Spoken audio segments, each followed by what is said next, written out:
만약에 이렇게 모델이 생성한 데이터로 이렇게 학습을 시켜버리면은 어떻게 되느냐? 원래는 얘가 빈도수로 봤을 때는 좀 잘 안 나와야 할 데이터들도 뭔가 계속 학습이 돼서 들어간다라는 거죠. 버클리의 한 사이언티스트가 이런 얘기를 했습니다. 해니 페리드라는 분인데, 자, 이 문제는 마치 이 종의 근친 교배와 유사하다.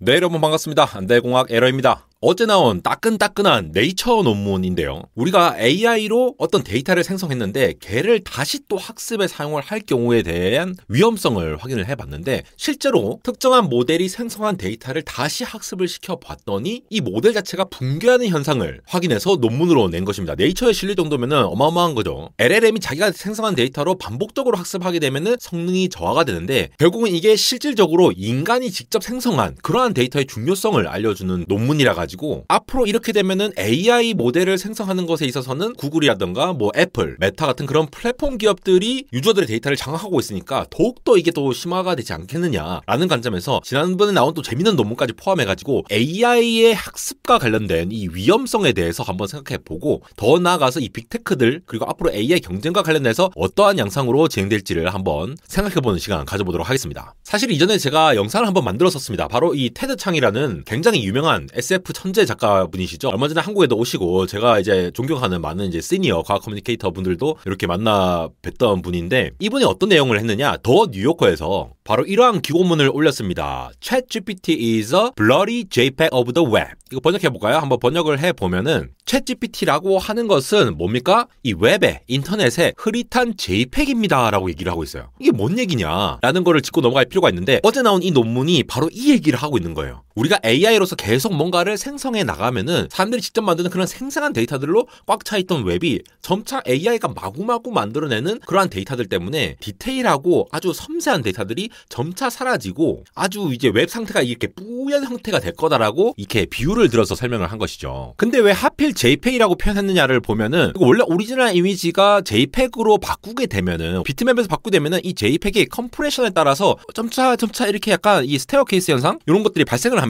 왜냐하면은 JPEG 자체가 이게 압축을 하는 원리거든요. 원래 있던 이미지에서 어떤 정보를 잃어가면서 줄일 수 있는 부분들을 줄이는 거예요. 원래 JPEG이라는 게 원래 오리지널 데이터가 이렇게 쭉 있으면은 얘를 이제 그 코사인 변환이라는 거를 거칩니다. 코사인 변환을 거쳐가지고 데이터를 보면은 뭔가 이쪽 위쪽에 있는 것들, 이 어퍼 트라이앵글 위쪽에는 뭔가 데이터들이 모여져 있고 나머지 부분에는 0으로 채워지게 돼 있어요. 그래서 이거를 이제 스네이크 방식으로 다이아고널하게 이렇게 읽어내면은 나머지 부분들이 0이 많으니까 이거를 압축할 수 있거든요. 자세한 거는 이 암달공학 JPEG이라고 치면은 제가 옛날에 만든 영상이 있습니다. 여기 보면은 제가 이제 굉장히 자세하게 각각의 단계, JPEG의 압축 단계들을 이게 얘기를 해놨으니까 요거 한번 살펴보시면서 관심 있으신 분들은 하면 되겠고, 어쨌든 JPEG을 하면은 압축해서 압축을 하다 보니까 원래 정보가 손실되면서 뭔가 이제 좀 제대로 표현을 못한다는 얘기를 하는 거죠. 그 말이 뭐겠습니까? AI가 뭔가 데이터를 계속 생성을 하게 되면은 뭔가 뿌옇게 제대로 된 데이터를 얻을 수가 없다라고 하는 건데, 이제 논문 한번 가보시죠. 네, 바로 이 논문입니다. AI 모델이 붕괴된다. 언제? 어떻게 훈련될 때? 반복적으로 생성된 데이터를 이용해서 훈련될 때 이렇게 되면 붕괴됩니다 라고 하면서 7월 24일에 나온 딱딱한 논문이죠. 뭐 이전에 이게 원래 5월달에 그 아카이브에 올라오긴 했었어요. 그래서 요거 내용을 보시면은 사실 요 그림만 보면 됩니다. 자, 모델이 어떻게 빠개지느냐, 데이터가 처음에 있으면은 이 데이터를 가지고 모델을 이제 학습을 할 거잖아요. 근데 이 리얼 데이터로 학습해서 데이터가 이게 생성이 됐잖아요. 이 모델이 내뱉은 데이터가 있는데, 원래 있는 데이터에서 모델이 직접 생성한 데이터를 이렇게 넣어준다라는 거예요. 이렇게 넣어주면서 모델 1을 만들고 또 넣어주면서 모델 2를 만들고 이렇게 해서 했고 모델 N을 만들어 봤더니, 여기서 표현하기를 시간에 따라서 이 테일이 슈링크 된다라고 표현을 하고 있습니다. 이게 무슨 얘기냐? 여러분, 언어 모델이라고 하는 거, LLM이라고 하는 건 결국은 단어 다음에 어떤 단어가 나올 거지를 예측해가지고 가장 사람이 말하는 것처럼 그럴싸하게 만들어주는 도구라고 볼 수가 있잖아요. 그런 의미에서 사람이 진짜 이제 뭐 적절한 어떤 단어를 가져와서 이 단어를 잘 선택해 나가는 것 자체가 이 AI의 임무이고, 이거를 얼마나 잘 선택하느냐에 따라서 AI 성능이 결정이 될 건데, 만약에 이렇게 모델이 생성한 데이터로 이렇게 학습을 시켜버리면은 어떻게 되느냐? 원래는 얘가 빈도수로 봤을 때는 좀 잘 안 나와야 할 데이터들도 뭔가 계속 학습이 돼서 들어간다라는 거죠. 실제 사람들이 쫙 데이터를 모아서 봤을 때는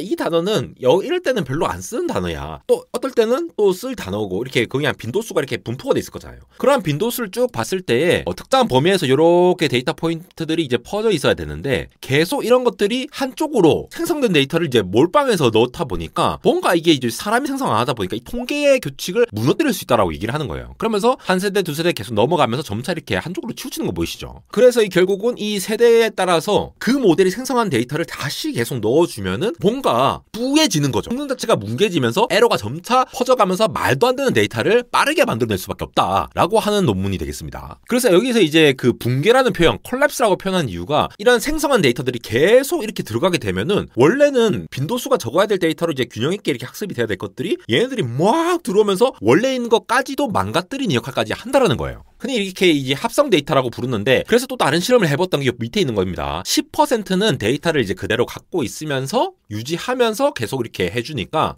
이렇게 하니까 조금 그래도 유지가 되더라 라는 모습까지 보였으니까 원래 있는 데이터의 중요성을 얘기를 하는 거죠. 결과적으로는 원본 데이터 자체에 그 통계적인 그 데이터들의 배치라든가 그런 데이터의 의미가 중요하다는 걸 얘기를 하는 거고 이렇게 되면 진짜 리얼 데이터에 대한 중요성이 더 높아진다라는 거를 학술적으로 분석한 논문이 되겠죠. 버클리의 한 사이언티스트가 이런 얘기를 했습니다. 해니 페리드라는 분인데 자, 이 문제는 마치 이 종의 근친 교배와 유사하다. 그러니까 가족끼리 결혼해서 이제 교배를 하는 그런 상황을 얘기를 하는 거죠. 마치 왕자의 게임에서 서세이랑 제이미였나요? 이 두 분이 온우인데 서로 연인 관계로 얘기해서 이 둘이 굉장히 비슷한 형태의 유전자를 갖고 있는 동물들이 교배를 했다고 했을 때 굉장히 어떻게 취약성을 가지고 한쪽으로 이제 몰빵된 어떠한 결과를 나올 수 있잖아요. 결국은 이제 유전자가 좀 다양한 풀로서 이렇게 생성이 돼야 되는데 그렇지 않으면 이 종이 붕괴될 수가 있다는 거죠. 그런 것처럼 AI가 생성한 거, 자기가 생성한 건데 자기가 생성한 거를 자기가 다시 또 학습을 하게 되면은 이 모델 자체가 붕괴된다는 것도 요것과 비슷하게 얘기를 했다라는 거죠. 근데 이 논문 자체가 그래서 앞으로 AI가 다 붕괴된다 이런 얘기를 하고 싶은 건 사실 아니에요. 아까 실험 결과에도 보여드렸다시피 10%만 정도만 가지고 있어도 그게 좀 완화가 되네라는 거를 밝혔다는 거는 뭐 어느 정도 이제 의미 있는 사실이라고 볼 수가 있고 이 LLM 작동 자체가 아예 중단된다라고 해석을 한다라기보다는 얘를 이제 학습을 시키려고 하면은 합성 데이터라든가 아니면은 뭐 온갖 것들을 AI가 막 생성한 데이터들이 많이 있을 거잖아요. 걔네들을 걸러내는 기술이라든가 아니면은 걔네들을 학습하더라도 더 많은 데이터로 얘들을